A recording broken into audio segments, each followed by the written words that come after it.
How's it going, everyone? Algernostasio here with FlytPath.com. Now, ever since I posted my review on the Mini 3 Pro, a lot of people wanted to see a little bit more in-depth details about this comparison right here. The Mini 3 Pro versus the Autel Nano Plus. And the main reason why this is more of a comparison because of the fact that they are very similar as far as weight goes. They're both under that 250 gram mark. And when it comes to camera, sensor, and specs, very similar on these two right here. And we'll first talk about the specs of the drones, what do they have to offer, and what are my experiences with them. And then towards the end of the video, we'll talk about some of the major pros and cons between these two drones. Now let's just jump right into size and weight. When they are unfolded, as you can see here, size-wise, the Mini 3 Pro definitely has a little bit larger of a footprint. However, when they're folded down, they are very much the same size. As you can see, when I put them down here, a little bit taller, of course, with the sensors here up top, but for the most part, very similar when folded down. They're very similar in size. Now, of course, why are these some of the most popular ones? Well, they are sitting under that 250 gram mark. Both of them are rated for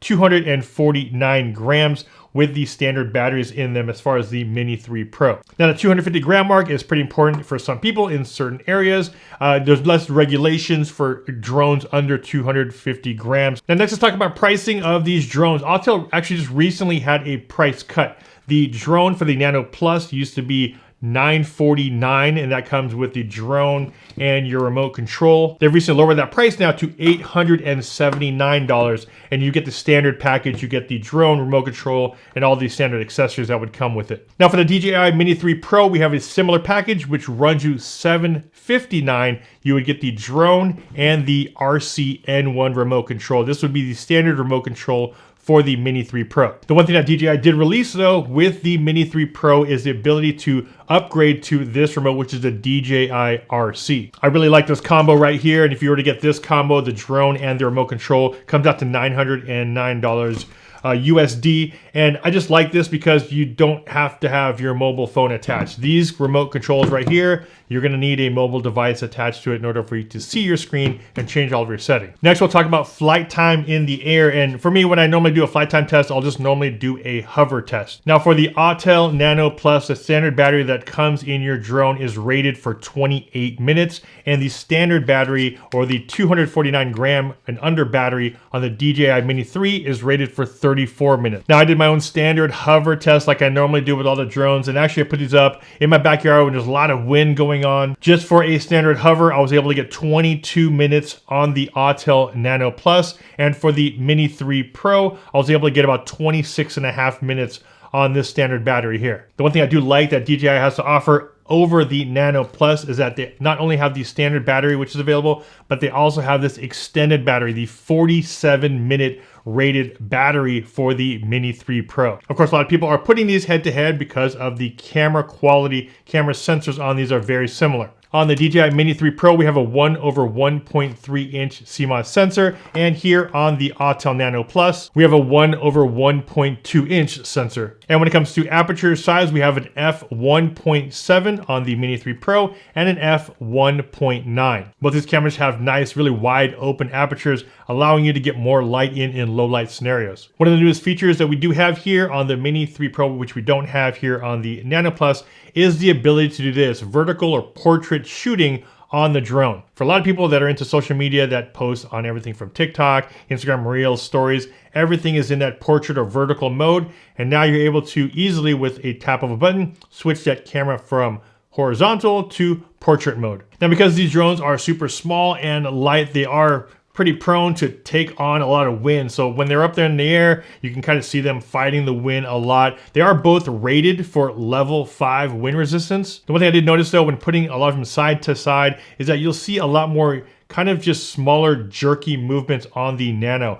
Just even when I was doing my basic hover test, you'll see that both of them were fighting the wind, but you'll see just a lot more shakiness, a lot more kind of just micro vibrations, a lot of smaller movements with the Nano versus the Mini 3 Pro. Now when it comes to video resolution, we do have now 4K 60 frames a second on the Mini 3 Pro. On the Nano Plus, we are still at the 4K 30 frames a second. If you wanted to jump up in higher frame rates on something like the Nano, you're gonna have to lower that resolution down to 2.7 or 1080p. Now when it comes to video quality, that's one of the things that a lot of people like putting these two side by side against. The quality out of both these are very, very good. I think the biggest difference here is that when you look at the Nano footage, while it does come out very, very clean, very, very crisp, it does have a lot more sharpness to the video, and that might perceived to be a lot better quality. But overall, very impressed with the Nano footage as well as the DJI Mini 3. Very, very high quality video coming out of this. Both of them just have that different color profiles or standard color profiles that they push out. So of course, you're gonna see a difference when you put them side by side. I do feel like the DJI profile, as far as the standard profile, has a more kind of softer, natural look to it. But like I said, a lot of that is really up to preference. Some people prefer that sharper image, that sharper look out of the Nano versus the softer, a little bit more natural look coming out of the DJI drone. When it comes to photos and photography, we do have 50 megapixels on the Nano Plus. We have 48 megapixels on the Mini 3 Pro. Luckily enough, both of these do shoot JPEG and RAW. Now, when it comes to video transmission between these two drones, both of them work really, really well. We have the OcuSync on the DJI side, as well as the Skylink on Autel. Both these drones are rated for great distances. I believe it's around 12 kilometers on the DJI. Both of those, of course, are going to be far, far further than you would ever more likely fly your drone. For me, I normally will keep my drone around 1, 2, maybe 3,000 feet away. Normally it's under a mile. There's of course going to be some, times where you're going to have weak reception, and I've had that both on the Nano as well as the Mini 3. Even though they're rated for that far away, you'll still sometimes have your bars drop. You might have some, slowed reception.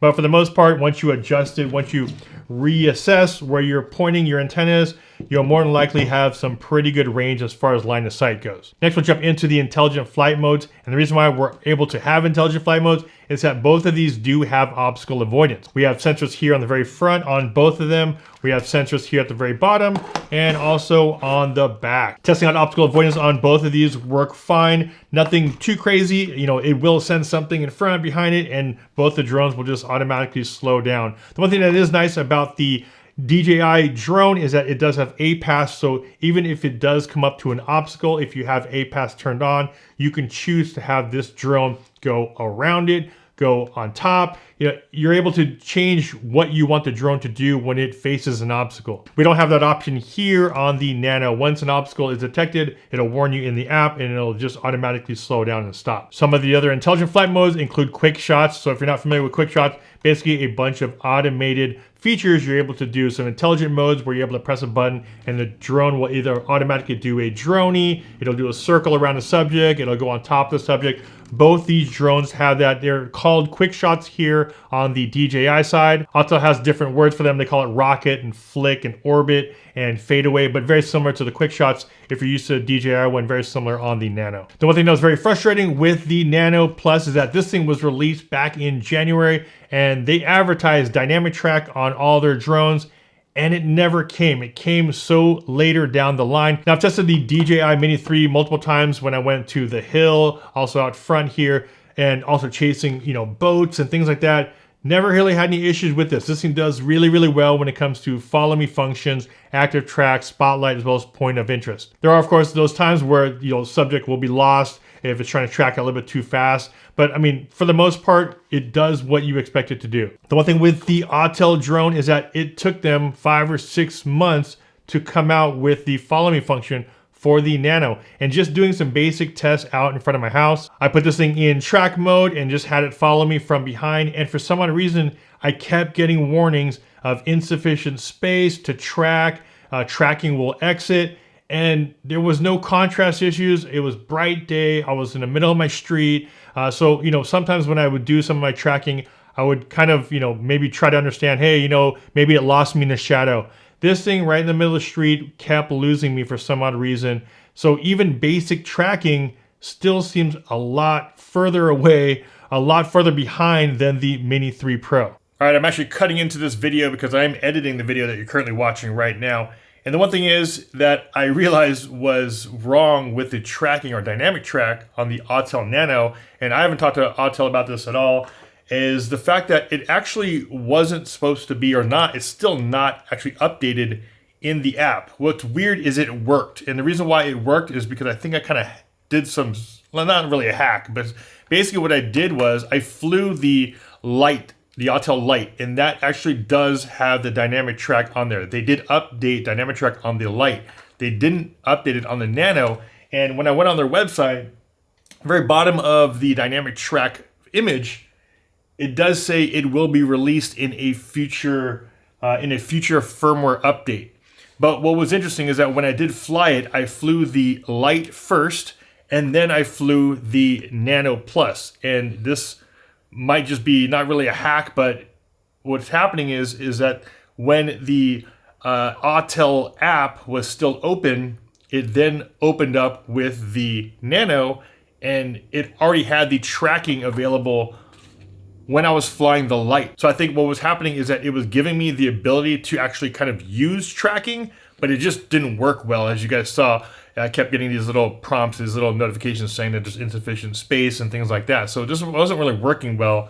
And I think it's just because of the fact that it's still not actually on the Nano. The firmware is not updated here on the Nano Plus. And I did realize that because I went out again and I flew and I did some of the quick shot modes, and I'm like, where is the tracking in the app? I'm not seeing the track anymore. It's gone. And I think that's what the reason why I was able to actually kind of turn on tracking when I was doing the test initially, because the app was already open when I was flying the Light. And all it did was I turned off the Light, turned on the Nano, and the app didn't switch or didn't readjust to basically take away the tracking. That's the reason why it kind of worked, but didn't. So in a way, it's good and bad, because yes, I kind of hacked a way to use tracking on it. However, it's not ready.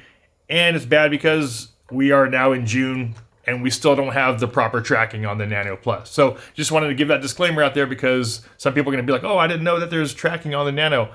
Technically, there's still not. And I just figured out a way to kind of turn it on by launching it using the Light first and then using the Nano. Now, like I mentioned, the specs on these are very, very similar, but when it comes down to usability and just confidence using a drone, this is where I lean, of course, towards DJI, because they just have a trusted system, a trusted platform that has been out for a very long time. The thing with DJI is that whenever you pick up any one of their drones, whether it be a Mini, whether it be a MAVIC, whether it be a Phantom, an Inspire, you pretty much know what to expect from it, how to fly it. And the one thing you want when you're out there, especially these platforms right here are geared towards beginners. The one thing you do want is to have that confidence to know what you're flying and what it's going to be doing. That's one thing I think with the Autel drones, they've definitely struggled. Even when I was flying the first Autel, the Autel Evo, then the Autel Evo 2, sometimes with these drones right here, you just don't know what to expect, because it will start moving on you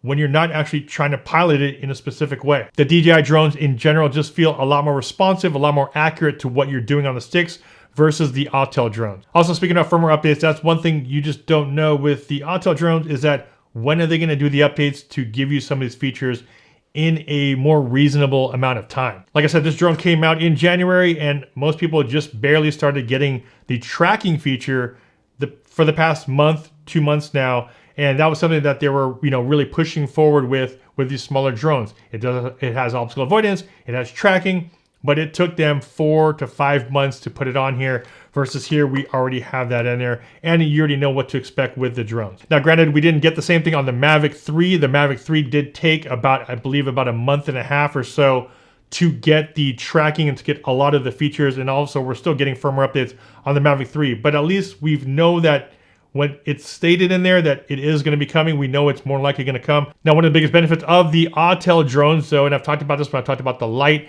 as well as the Evo, is that they don't have the geofencing that you do have with the DJI drones. Now, it's definitely a good and bad thing. You always want the geofencing just to keep you secure, keep you away, and keep you alert of things around you. However, there are some places, some times where you're flying and you still might be within the area of a geofence, and you might just want to take the drone up 50 feet up in the air, 100 feet up in the air, just to take a quick picture maybe of a house, of a subject, of a landmark, and you're not able to do that on some of the DJI drones without going through a lot of the hoops to get permission to do that. Overall, both these drones are very, very good when it comes down to video quality. For me, it just comes down to usability. I just feel a lot more comfortable using the DJI drones because you know what to expect with them.